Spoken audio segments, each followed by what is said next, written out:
The length of time that you spend in post-crash survival depends to an extent on the effectiveness of your signals. Important facts to remember when signaling are: know how to use the signaling device.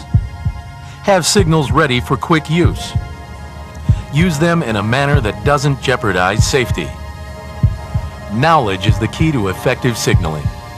Knowledge not only of the signaling devices provided in your kits, but also knowledge of how to construct improvised signals.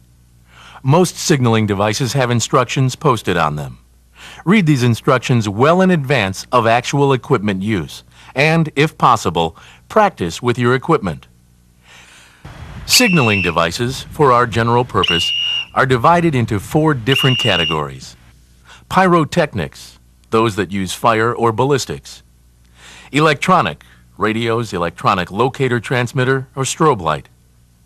Improvised, made from other items. Smoke and fire.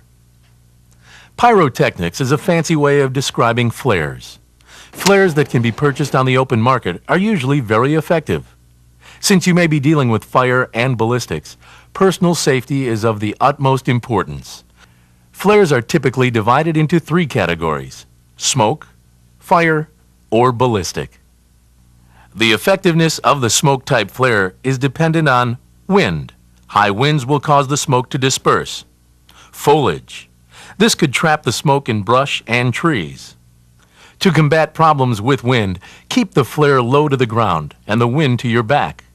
When dealing with foliage, get into a clearing to use the flare. Another problem with a smoke flare is its tendency to externally burn.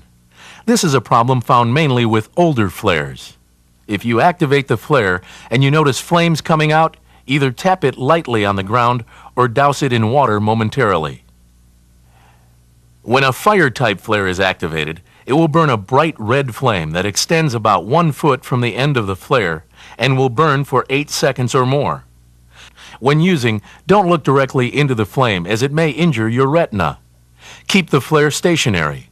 If you wave it abruptly, you could shake loose some of the burning material and cause a skin burn.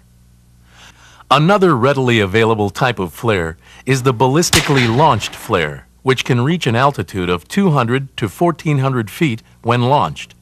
The flare may either burn from the time it is launched, or it may not burn until it reaches peak altitude, where it bursts into a flare that burns for about 10 seconds.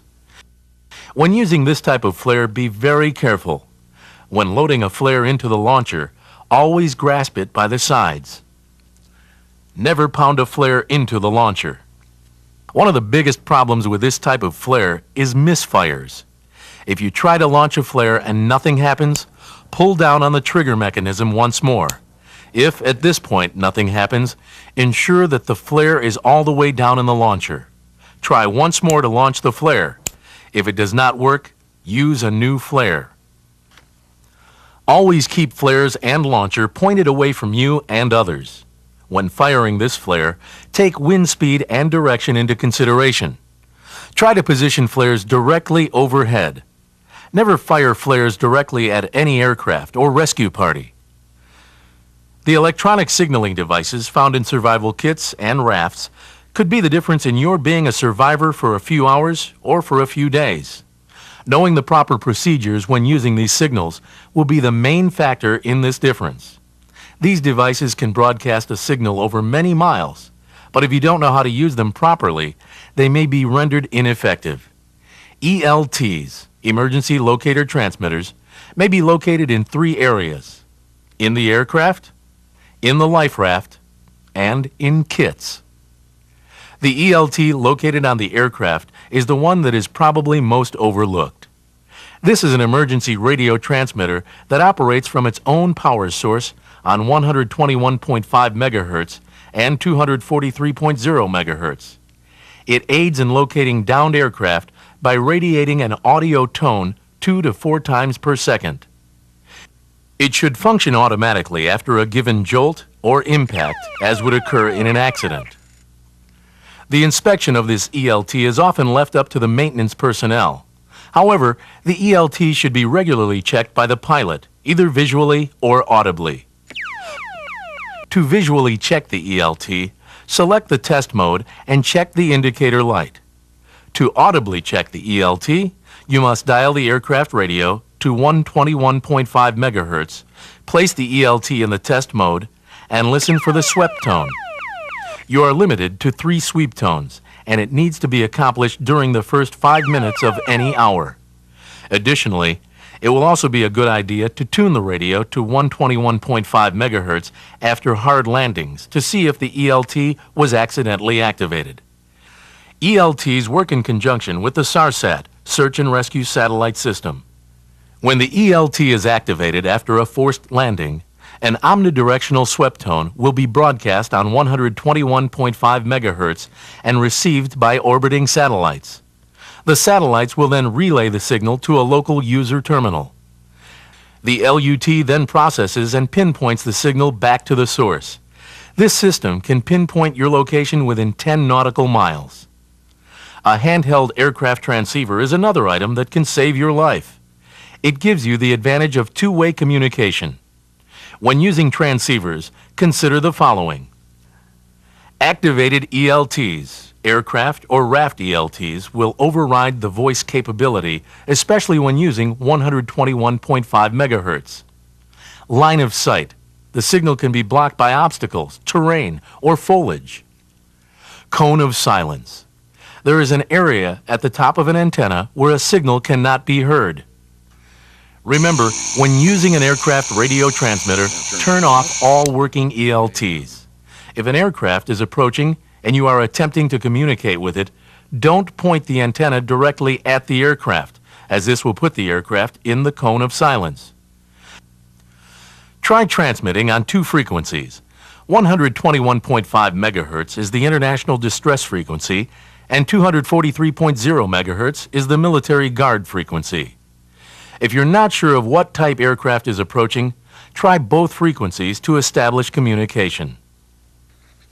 The aircraft's radio may still function even after the crash.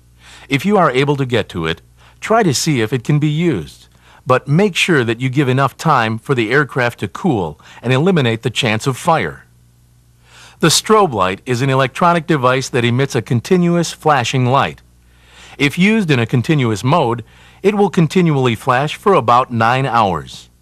It will be a judgment call either to let it continuously flash or in cycles. The only consideration would be that an aircraft may be able to see the light before you hear the aircraft approaching. But again, this is going to be a judgment call. Another effective signal could be improvised using the aircraft battery with salvageable aircraft lights. However, this is risky because of the fire and chemical hazards of the battery. Be sure the battery is not cracked or leaking. If you find yourself without any signaling devices, you will have to improvise. When improvising, you are taking an item used for one purpose and adapting it to your needs. An improvised signal can be made or taken right out of the kit or salvaged from the aircraft. How you improvise is basically limited by your own imagination. When surveying all your survival resources, have an open mind. If you cannot use a particular item for its intended use it for something you need. The salvageable parts from your aircraft are a virtual treasure chest of survival needs. The signal mirror is considered by many as the most effective signaling device you can carry. Flashes from signal mirrors have been spotted over 25 miles from their source. A signal mirror works best on clear, sunny days, but is still effective even on cloudy and overcast days. Even if you don't hear an aircraft approaching, you may still want to make sweeping motions just over the horizon. You never know. It could work. If you don't have a signal mirror, improvise. The hologram on a credit card, a CD, the aluminum skin of the aircraft, all can be effective. When using smoke and fire as signal, you must consider the type of environment you are in. When dealing with fire as a signal, it is apparent that it must be out in the open. As a general rule, 3 fires in the shape of a triangle, 100 feet apart, is a sign of distress. 3 fires in a straight line along a creek or river are also an international distress signal. But any fire out in the open will be just as effective. An old signaling trick is to torch a lone evergreen. Find an evergreen that is isolated from the group. Basically, what you want to do is to build a bird's nest of tinder on one of the lower boughs. When you hear an aircraft approaching, light the tinder and stand back. When using smoke, your primary consideration is to contrast smoke with the environment. Also keep in mind that smoke is most effective on calm, clear days. In light or snow-covered environments and on cloudy, overcast days, use black smoke. In a dark or forested area and on clear days, use white smoke. To produce a black-type smoke, you should burn coniferous trees such as evergreens, any petroleum product, JP4, hydraulic fluid, oil, any rubber or plastic-based items such as tires. Note, when burning any rubber or petroleum products, keep out of the smoke. It may contain toxic compounds. To produce a white smoke, try burning the following: green wood, green or dry leaves, moss, peat, or ferns. The effectiveness of your smoke will generally depend on how high the smoke can rise. The hotter the fire, the higher the smoke will rise. To further enhance white smoke, you can activate a smoke-generating flare to enhance the signal. It is also possible to communicate a specific message to an aircraft flying overhead without having a two-way radio. The shapes that you make should be designed with a 6:1 ratio, preferably 18 feet high by 3 feet wide. When you use a surface-to-air rescue code, keep in mind the acronym CCLAS. C, contrast. It should contrast with the surrounding environment. C, condition. Keep the signal in good repair and keep an eye on weather conditions. L, location. The signal should be able to be seen from 360 degrees. A, angularity. Keep all angles sharp. S, size. The bigger the better. 18 feet by 3 feet minimum. Some helpful hints in construction. 1. Elevate the signal about 3 feet off the ground. Elevation causes the signal to cast a shadow, which makes it more effective. 2. Orient the signal so that it will cast a shadow for most of the day. East to west is best. 3. Keep all vegetation stamped down immediately around the signal. It will make the signal look even bigger. In snowy areas, simply stamp out any letter of the alphabet. Lining it with pine boughs or green vegetation will also enhance the signal. Here are some basic considerations for signaling in specific regions. Tropics. In the tropics, set up fires and other signals in natural clearings and along edges of streams. Signals under dense growth won't be seen. Transceivers are your best method to signal. Carry an extra handheld unit. 2. Desert. You can make a good improvised flare with a can filled with sand and soaked with petroleum. Light the mixture carefully. Add additional petroleum to produce a thick, dark smoke. If you can find brush in the area, gather it in piles and have it ready to light when an aircraft is heard. Smoke is best used for day and fires for night. The mirror is a very effective desert signaling device.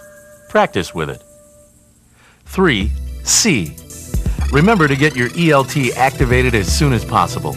Use only one at a time. Practice signaling with the mirror from the raft.